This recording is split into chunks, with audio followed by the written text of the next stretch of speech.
Hi, welcome to Myers ASMR. Thanks for joining me. I'm so glad you're here, and I'm so glad to see you. Throw that stress away and relax. Feeling good is the work. Feeling good is the work.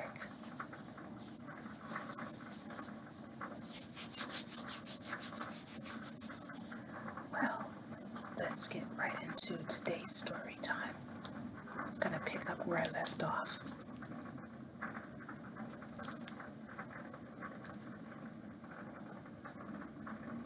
This is about the Rolling Stones drummer who recently passed, Charlie Watts. I admire musicians.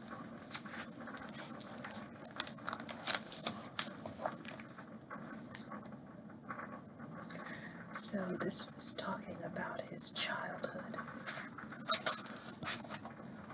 As Linda remembers, he was prepared to put the work in too. He used to sit in the kitchen with 2 sorbet balls, and that's how he strengthened his wrists, she says. You'd be sitting looking at him, and my mom used to say, "For goodness sake, put those things down." But they did him proud. When that drum kit came in, I thought, goodness, what are the neighbors going to think? Luckily, they were okay. He and Roy used to go to London together with another friend, Andrew Wren. I think he got the bug then. By that time, his friend Roy Root's technical know-how as a television engineer was coming in handy. I was the one who started Charlie off with playing in the bedroom, he says, running wires everywhere from the radiogram in the front room into his bedroom. I put a speaker up so that he got the music in his bedroom while he was playing the drums. And oh, the records. Charlie's first passions as a listener included Earl Bostic's 1951 U.S. R&B #1 Flamingo, which his uncle bought and which would be played at his mom and dad's parties at home in the prefab. On it, the alto sax man from Tulsa led a supremely swinging version of a tune first cut a decade earlier by Duke Ellington and his orchestra. It provided a perfect early taste of sophisticated jazz with rhythm and blues seasoning. Charlie Parker's Out of Nowhere, recorded back in '47, began Charlie's lifelong love affair with the masterful saxophonist and the diaphanous drumming of Max Roach. A certain 21-year-old Miles Davis was on that session adding trumpet. "I am what I am, thanks to this man," Charlie said of Parker. "Every drummer that's got any ears would want to be Charlie Parker's drummer." Indeed, Bird flew into the imagination of the future Rolling Stones more than once. Over in Cheltenham, it was hearing a Parker record that compelled Brian Jones to ask his parents to buy him a saxophone. As we shall hear, one Charlie would become the inspiration for a book by another. Charlie's conversion to drums was enhanced by the hands of the aforementioned Chico Hamilton, the Los Angeles native whose deft brush style emerged when he joined baritone saxophone sorcerer Jerry Mulligan's quartet. Their Volume 1 LP of 1952, also featuring Chet Baker on trumpet, contained Mulligan's own composition, Walking Shoes, a marvel of restrained elegance by Hamilton and the entire group. The disc mesmerized the young Charlie. He needed to play like Chico Hamilton. More than ever, he knew that the drums were where he wanted to sit. Charlie and Dave, always David to his friend, filled the prefab with the contemporary sound of skiffle, Dave gamely accompanying on his homemade tea-chest bass. But Charlie essentially taught himself drums by listening to those early jazz heroes, while achieving distinctly average qualifications at school. When he left at 16, his only zero level was in art, and his only other reward, 2 cups for running. His gift for graphic design led him to enroll at Harrow Art School. When I was younger, I'd find it very difficult to sleep, so I'd draw, he later reflected.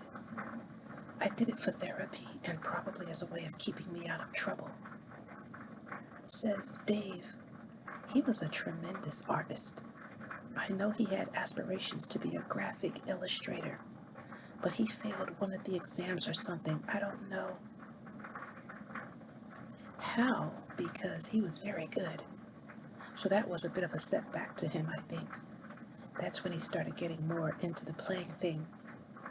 Meanwhile, the friends continued their sonic education, both in Pilgrim's Way, Wembley, and up west. We learned from playing records, and we used to go to clubs.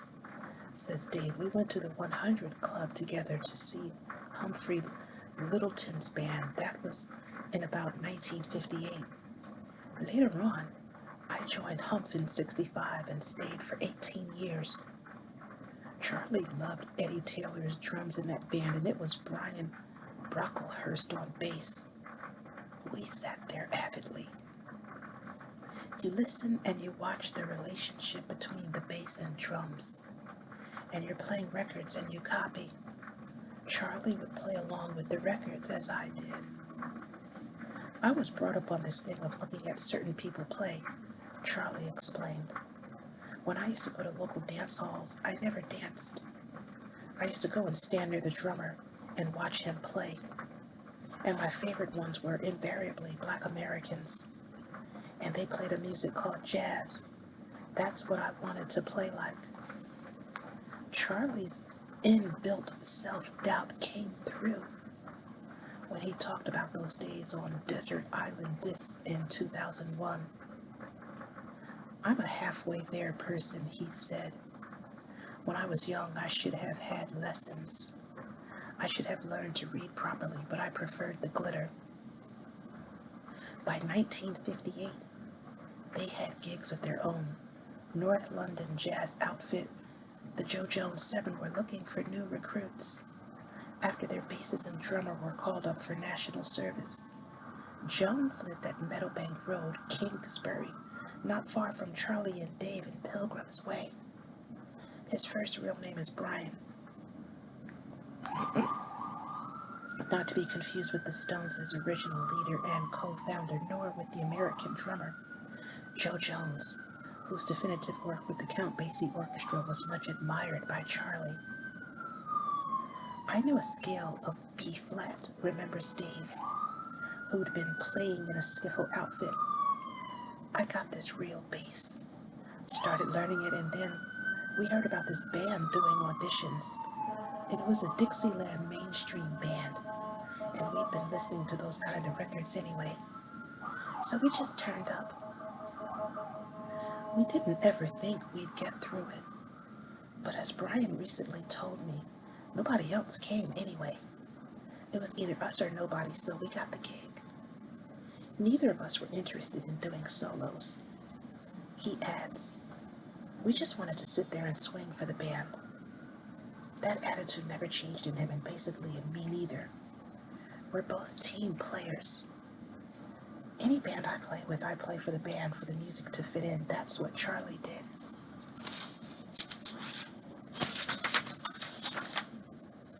Jones, aged 83 in 2022, tells me, we put an advert in the Melody Maker saying we were doing a gig at a pub called the Upper Welsh Harp in West London.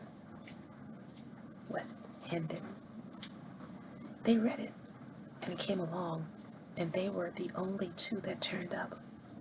But being a semi-pro band, they were good enough for what we wanted at the time because we were all learning. So they joined the band. I think that was Charlie's first job. He was a dapper young man, always very smart and stylish. He was a good timekeeper, which is the main thing you want. But that's about all he was at that early stage. He wasn't a child prodigy. He used to play on the beat, which drummers must never do really. But not for long, he cured himself of that. Jones, who shared Charlie's particular admiration for Louis Armstrong, adds, Charlie's mom and dad were very nice people, and we used to practice round at their house in the prefab. We had a pianist in our band, but they didn't have a piano in the house. Obviously, an electric piano hadn't been invented yet. So we just had drums and bass, sometimes a guitar player, and with a three-piece sax, trumpet and trombone front line. I think his parents were glad he was doing something and not hanging around, Jones continues. A lot of mums and dads were like that. They'd put up with the noise rather than have him wandering the streets. It was a good period. We'd be around there for a couple of hours on a Sunday, and the band would come to do rehearsals at my house as well. They all used to come to the prefab, adds Linda, and the noise you would hear would be jazz. It was never rock and roll or pop. Charlie used to be like Billy Eckstine, which is what my mom and dad listened to. But apart from that, it was jazz. Johnny Ray and Nat King Cole were on the phonograph too. They were very much into the Perry Comos and that, said her brother, who went to see Eckstein at the London Palladium. The stylist from Pittsburgh combined all of Charlie's musical loves as a sophisticated jazz and pop vocalist, a swing and bebop bandleader and trumpeter. Charlie raved about his 1940s group featuring Dizzy Gillespie, Charlie Parker, and Art Blakey. With Charlie and Dave in the lineup, the Joe Jones Seven got a weekly residence at the Mason Arms in Edgware. In a wonderful 1959 photograph of the group at that venue featuring their teenage recruits, Bassist Green is wearing Indio sweater while drummer Watts is pristine in Ivy League jacket, hair neatly parted, and a handkerchief in his top pocket. He had the sense that we were going out to play and you've got to look the part, Dave continues. My dad used to run us up there sometimes where we'd get a cab to the station and get the train. Me carrying the bass as well. Get off at Cannon's Park and get a bus. Get to the gig and do the same thing on the way back. I just turned up in what I was wearing. Charlie changed for the gig. Never saw him in jeans. Sterling research by Jones's wife Anne had uncovered a letter to Brian or Joe on Mecca Dancing letterhead, world's largest ballroom organization. We had traveled to the Streatham Lorcano in August 1958 to compete in one of the heats of the National Amateur Jazz Band Championship, says Dave. This was a big deal for us, and I remember very well playing on the revolving stage. He points up another early example of his mate's sartorial flair. Brian organized a band uniform for the event, and he remembers that Charlie wore a bright colored tie instead of the one that was chosen for the uniform. Anne also remembers coming across one of the judges who was in the bar instead of being in his place, listening and judging the various bands. The band assumed that their appearance in the heat had even failed to excite any of the judges who were at their correct station, until the Locarno manager admitted in the letter to a judging error, advising Jones that his group had actually come second, behind the Jack Bale Quartet. Dave completes the story neatly. Nothing came of it, he says, because we didn't bother to go and play in the final.